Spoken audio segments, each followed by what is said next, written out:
Hello, dear student. I am Sheetal from Sun Valley School, and I welcome to all in this learning session. And today, in this learning session, we would be learn about map. तो हम जानते हैं कि the map is very useful for us. The map is used for locating places, viewing a place, and any other purpose. तो आज हमें क्या पढ़ना है इस क्लास में? आज हम इस क्लास में मैप के बारे में ही पढ़ने वाले हैं. तो आई होप कि this is a very interesting topic and आप सभी को बहुत ही अच्छी तरह समझ आएगा. तो फर्स्ट देखिए हमें क्या पढ़ना है, मैप. तो मैप है क्या एक्चुअल में? The map is a representation or a drawing of the earth surface or a parts of it drawn on a flat surface according to a scale. तो मैप क्या है? मैप क्या है actual में? एक रिप्रेजेंटेशन है, एक ऐसी पिक्चर, एक ऐसी ड्राइंग अर्थ सरफेस की.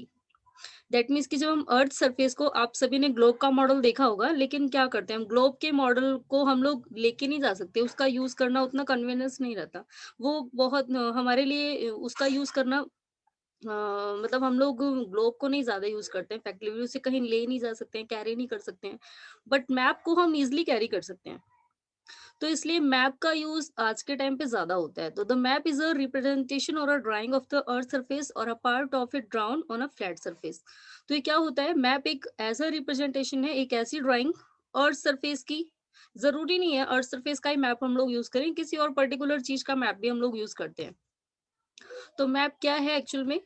या तो अर्थ सरफेस को अगर हमने किसी फ्लैट सरफेस पे ड्रॉ किया, या फिर किसी और चीज को हमने फ्लैट सरफेस पे ड्रॉ किया. दैट मीन्स कि जब हम फ्लैट सरफेस पे या सीट या पेपर या कहीं पर भी ड्रॉ करते हैं एक फ्लैट सरफेस पे, अकॉर्डिंग टू स्केल, मेजरमेंट लेकर के हम लोग इसको अपने आप नहीं कर सकते हैं कि हम मतलब दैट मीन्स कि हम जो जो मर्जी है उतना हमने ले लिया इसका मेजरमेंट, ऐसा नहीं है.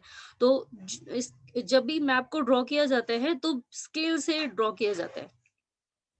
तो मैप क्या है? ये एक ऐसी ड्राइंग और एक ऐसा रिप्रेजेंटेशन है अर्थ सरफेस या फिर किसी और पार्ट का, जो स्केल के अकॉर्डिंग ड्रॉ किया जाता है. ओके, चलिए तो आगे अभी हमें पढ़ना है टाइप्स ऑफ मैप. तो there are the three types of map. Total three types के मैप होते हैं. अब इसमें से फर्स्ट देखिए कौन सा है. तो the first is physical map. अब फिजिकल मैप क्या होता है? तो देखिए जैसा कि इसके नाम से ही पता लग रहा है हमें, फिजिकल मैप दैट मीन्स कि जो उसकी फिजिकल सिचुएशन को बताए. अब देखिए फिजिकल सिचुएशन दैट मीन्स कि हमारी, आप सभी जानते हैं कि जो हमारी अर्थ है उस पे माउंटेन, प्लेट्यू, रिवर, ये सारी चीजें पाई जाती हैं. कहीं ओशन है, कहीं सी है, कहीं हाई माउंटेन पीक्स हैं. तो ये सभी क्या दिखाते हैं? उसका फीचर दिखाते हैं. तो फिजिकल मैप यानी कि एक ऐसा मैप जिसमें हमें किसकी जानकारी मिलेगी? ओनली किन चीजों की? जिसमें हमें किसकी नॉलेज मिलती है? रिवर्स कहाँ पर हैं, कौन सा सी है, एंड कौन से पहाड़ हैं, कौन से माउंटेन है, कौन सा प्लेट्यू है. तो ये सारी चीजें हमें जिस मैप के थ्रू पता लगेगी, this is known as physical map. तो देखिए फिजिकल मैप से हमें क्या पता लगता है? इस हमेशा ही मतलब ऐसा नहीं है पर्टिकुलरली हमारे इंडिया का ही, कहीं का भी अगर आप फिजिकल मैप देखें, जैसे कि अभी हम लोग इंडिया की बात करें, अगर मान लो हम लोग अमेरिका का फिजिकल मैप यूज करते हैं, तो हमें अमेरिका में कहाँ पर माउंटेन है, कहाँ पर रिवर वैलीज हैं, कहाँ पर प्लेट्यू है, ये सारी चीजें क्लियर हो जाएंगी. तो same like this way physical map में देखिए, जैसे हम मैंने आपको इस पिक्चर में इंडिया का फिजिकल मैप दिया है. ये देखिए फिजिकल मैप लिखा हुआ है यहाँ पर. तो फिजिकल मैप में क्या बताया जाता है? इसमें कहाँ पर माउंटेन है, कहाँ प्लेट्यू है, कहाँ प्लेन्स हैं, कहाँ पर रिवर है, कहाँ ओशन है, एटसेट्रा. ये सारी चीजें किसमें बताई जाती हैं? Physical map. तो इसको फिजिकल मैप या फिर रिलीफ मैप भी कहा जाता है. ओके, अब नेक्स्ट है हमारा फिजिकल मैप के बाद पॉलिटिकल मैप.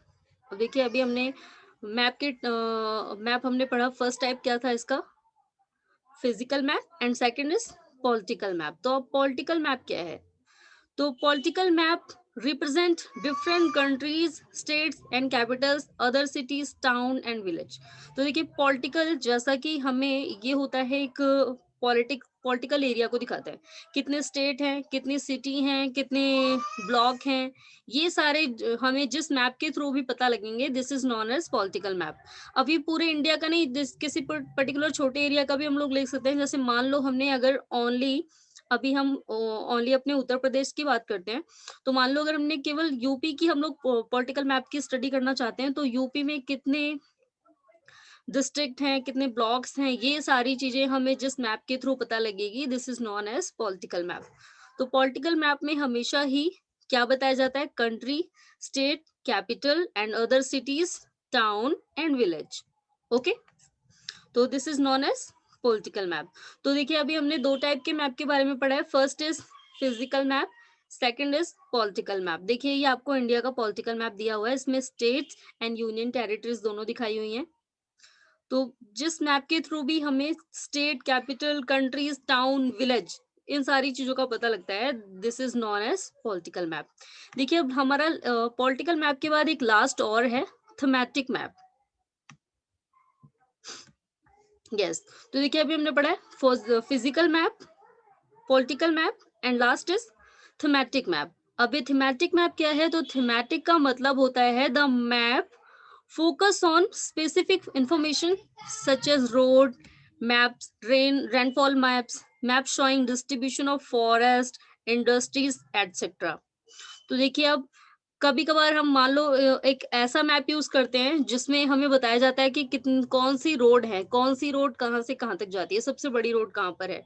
तो जहां पर हम इन रोड के बारे में जो मैप यूज करते हैं वो थीमेटिक मैप होता है, थीमेटिक मैप होता है। सेम इसी टाइप से जब हम एक इस टाइप का मैप लें, क्योंकि ये वाला जो मैप है ना, ये बहुत ही अलग अलग टाइप का होता है, इसमें बहुत सारी चीजें इंक्लूड होती हैं, इसलिए देखिए मैं आपको बता रही हूँ और क्या यूज होता है थीमेटिक मैप में। देखिए एक तो रोड हो गया, सेकंड रेनफॉल, कि कौन से एरिया में कितनी ज्यादा रेनफॉल होती है, एनुअल रेनफॉल कितनी है वहां की। यानी कि अगर हम बात करते हैं डेजर्ट की, वहां पर आप सभी को पता है बहुत ही कम रेनफॉल होती है, बहुत ही लेस अमाउंट में रेनफॉल होती है। अगर हम बात करें अभी चेरापूंजी, तो वहां पर रेनफॉल, जो एनुअल रेनफॉल है वो बहुत ज्यादा है। ट्रॉपिकल एवरग्रीन फॉरेस्ट वाले एरिया में बहुत ज्यादा बारिश होती है। तो इस टाइप की इंफॉर्मेशन, यानी कि रेनफॉल के बारे में जो इन्फॉर्मेशन देंगे वो भी कौन से होंगे? Thematic map. फिर ओनली रेनफॉल ही नहीं, जो map showing distribution of forest, जिन मैप्स में हमें ये बताया जाए कि फॉरेस्ट कहाँ कहाँ पर हैं। जैसे कि अभी बहुत सारे फॉरेस्ट हैं हमारे इंडिया में, ट्रॉपिकल एवरग्रीन फॉरेस्ट जो इक्वेटर के आसपास पाए जाते हैं, temperate evergreen forest, temperate deciduous forest जो हमारे tropic of cancer and tropic of capricorn के जस्ट आगे ऊपर की तरफ पाए जाते हैं। तो इसी टाइप से हम जहां पर भी इन फॉरेस्ट की स्टडी करेंगे, यानी कि फॉरेस्ट को रिप्रेजेंट करने वाला जो मैप है, एक ऐसा मैप, मान लो हम अपने इंडिया के बारे में जानना चाहते हैं कि फॉरेस्ट कहाँ कहाँ पर है, तो फॉरेस्ट के बारे में जो हमें बताएगा वो भी कौन सा मैप होगा? Thematic map. इसके अलावा इंडस्ट्रीज, इंडस्ट्रीज कहाँ पर हैं, किसकी इंडस्ट्रीज, आयरन इंडस्ट्री कहाँ है, या फिर आईसीटी इंफॉर्मेशन टेक्नोलॉजी की इंडस्ट्री कहाँ है, ये सारी चीजें, स्टील की इंडस्ट्री कहाँ है। तो ये सारी चीजें कि हमारे इंडिया में किन किन चीज की इंडस्ट्रीज हैं, तो ये भी हम किसके थ्रू स्टडी करेंगे? Thematic map. और एक और चीज आप सभी ने पढ़ा होगा मिनरल्स के बारे में, माइनिंग सेंटर, खदान जहां से मिनरल्स वगैरह निकाले जाते हैं। तो यानी कि जिस मैप के थ्रू हम ये स्टडी करेंगे कि कौन सी माइन कहाँ पर है, कोल माइन कहाँ है, आयरन माइन कहाँ पर है, एल्यूमिनियम की माइन कहाँ पर है, तो जो भी मैप हमें इनके बारे में बताएगा, this is also the type of thematic map. तो यानी कि जो थीमेटिक मैप है ये हमारे लिए बहुत ही नॉलेजेबल है, बहुत ही अलग अलग टाइप्स की नॉलेज देता है हमें। अब देखिए जैसे मैंने आपको जो पिक्चर लिया है यहाँ पर, population, poverty rates of the population, इसमें बताया 2015 में पॉवर्टी रेट, गरीबी रेखा कितनी थी, जनसंख्या, दैट मीन्स की जो पॉपुलेशन थी उसके अकॉर्डिंग पॉवर्टी किस टाइप की थी, गरीबी किस टाइप की थी। तो ये भी किसके अकॉर्डिंग आता है? Thematic map. अब मान लो हमें सर्वे करना है हॉस्पिटल का, कहाँ कहाँ पर हॉस्पिटल है, तो वो भी हम लोग थीमेटिक मैप के थ्रू स्टडी करेंगे। तो आई होप सभी को समझ आ गया होगा। अब देखिए नेक्स्ट, अभी हमने मैप के बारे में स्टडी किया है। तो मैप को मैंने बताया था कि मैप को जब हम कहीं पर ड्रॉ करते हैं, हमें किसी छोटे से एरिया का छोटे से एरिया के बारे में जानना हो, तब हम किसका यूज़ करते हैं? मैप को। लेकिन अगर बात ये आती है कि हमें ये देखना हो कि अर्थ हमारी हमारी जो अर्थ है राउंड शेप में, उसमें एक्चुअल में हम लोग कहाँ रह रहे हैं? या फिर केवल हमारा इंडिया ही नहीं, हमें किसी और कंट्री की, अगर किसी और मान लो कॉन्टिनेंट की हमें सिचुएशन पता करनी हो कि वो कहाँ पर है हमारे ग्लोब पे, तो इसके लिए मैप हमारे लिए यूज़फुल नहीं है। तब हमें किसकी स्टडी करनी पड़ती है? ग्लोब की। तो ग्लोब के थ्रू हम ये जान सकते हैं, देखिए अभी ग्लोब ये अर्थ का मॉडल है, मिनी मॉडल। देखिए मिनी अर्थ, इसे मिनी अर्थ भी कहा जाता है, क्योंकि हम अर्थ को एज़ अ होल तो नहीं देख सकते, लेकिन ग्लोब के थ्रू हम इमेजिनेशन कर सकते हैं हमारी अर्थ ऐसे ही होगी। और सेम हमारी अर्थ ये ऐसे ही होती है, ये उसका एक छोटा-सा मॉडल लिया गया है। तो देखिए हम इस ग्लोब के थ्रू ये जान सकते हैं कि कौन सा कॉन्टिनेंट, कौन सा ओशियन, कौन से स्टेट, कौन सी कंट्री, कौन सी पोजीशन में है, कहाँ पर है हमारी अर्थ में। तो ये हम ग्लोब के थ्रू ही जान सकते हैं, मैप के थ्रू हमें ये नॉलेज नहीं मिलेगी। ओके, तो जब हमें अर्थ की एज अ वोल स्टडी करनी हो, तब हमारे लिए ग्लोब जरूरी है। एंड अगर हम अपने स्पेसिफिक दैट मीन्स कि मान लो हमें इंडिया के बारे में स्टडी करनी है, इंडिया में कौन कहाँ पर है, इंडिया इंडिया में कौन कौन सी कौन कौन से सिटी है, कौन कौन से विलेज है, कौन कौन से टाउन है, तब हमें मैप यूज करना पड़ेगा। वहां पर ग्लोब के थ्रू हमें जानकारी नहीं मिलेगी। ओके, तो मैंने आपको इन दोनों के बेनिफिट्स बताए, ग्लोब का क्या इंपॉर्टेंस है, मैप की क्या इंपॉर्टेंस है। चलिए अभी हम पढ़ते हैं ग्लोब के बारे में। तो ग्लोब क्या है? द मिनी अर्थ। इसे हमारी अर्थ का एक छोटा मॉडल भी माना जाता है। A globe is a spherical scaled model of the earth that depicts the shape and locations of the continent, ocean and countries as on the earth. तो ये देखिए जो हमारा ग्लोब है ये क्या है? स्फेरिकल। स्फेरिकल मीन्स गोला, जैसे फुटबॉल टाइप का। तो ये एक स्फेयर के रूप में है, गोले के रूप में। एंड ये हमारी अर्थ का एक छोटा सा मॉडल है। एंड ये क्या दिखाता है हमें? The shape and locations of the continents. यानी कि जो कंटिनेंट्स है, दैट मीन्स कि हम देखिए अभी हम यहीं पर देख पाएंगे कि कौन सा कंटिनेंट किस शेप में है। यानी कि हम अगर हमारा इंडिया एशिया कंटिनेंट पे, तो एशिया किस डिजाइन से बना हुआ है, उसका पैटर्न कैसा है, हम लोग ये ग्लोब पे ही देख पाएंगे, मैप में नहीं पता लगेगा हमें।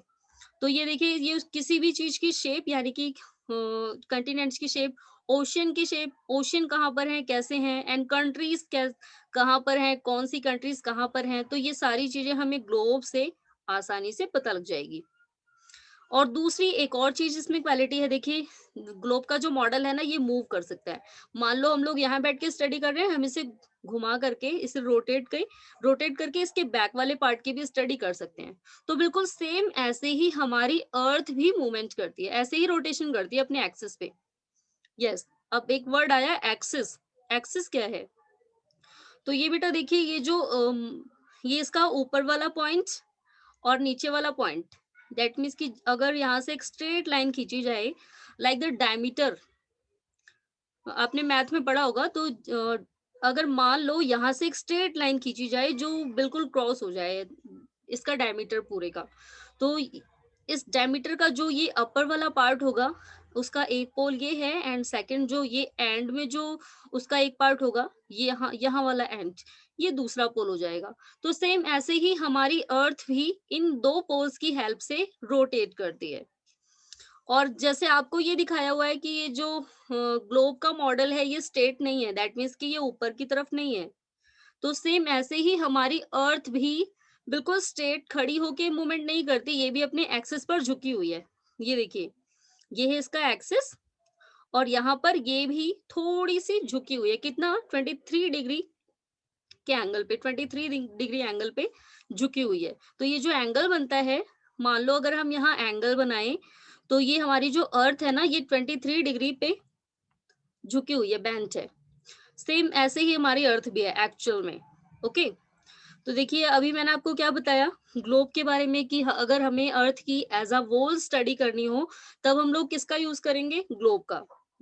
और अगर हमें किसी छोटे पार्ट की स्पेसिफिक, किसी एक कंट्री, किसी एक सिटी की स्टडी करनी हो, तब हम क्या यूज करेंगे? मैप। वहां पर ग्लोब हमें कोई डिटेल नहीं दे पाएगा, हम कंफ्यूज हो जाएंगे, ढूंढते रहेंगे हैं कहाँ पर। चलिए, तो अभी तक हमने जितना पढ़ा है सभी को समझ आ गया होगा। अब नेक्स्ट एक और चीज आती है, पोल, देखिए अभी पोल क्या है मैं आपको बताती हूँ। मैंने पोल क्या बताया था आपको? The either of the 2 points at the opposite ends of the line on which the earth turns is called a pole। तो मैंने भी आपको बताया था कि ये जो लाइन होती है जहां से हमारी अर्थ क्या करती है, ये देखिए ये वाली लाइन, ये एक इमेजिनरी लाइन है, ये ड्रॉ नहीं की हुई है, तो ये एक इमेजिनरी लाइन है। और इस लाइन, ये जो लाइन है, इसी को हम क्या बोलते हैं? पोल्स। तो ये देखिए अब ये दो पोल्स हैं, जो हमारा ऊपर वाला पोल्स है, ऊपर वाला, अपर पार्ट वाला, this is known as north pole, and last वाले को हम लोग क्या बोलते हैं? South pole. ओके, तो ये north pole and south pole आपको याद रखना है, नॉर्थ पोल क्या होता है और साउथ पोल क्या होता है।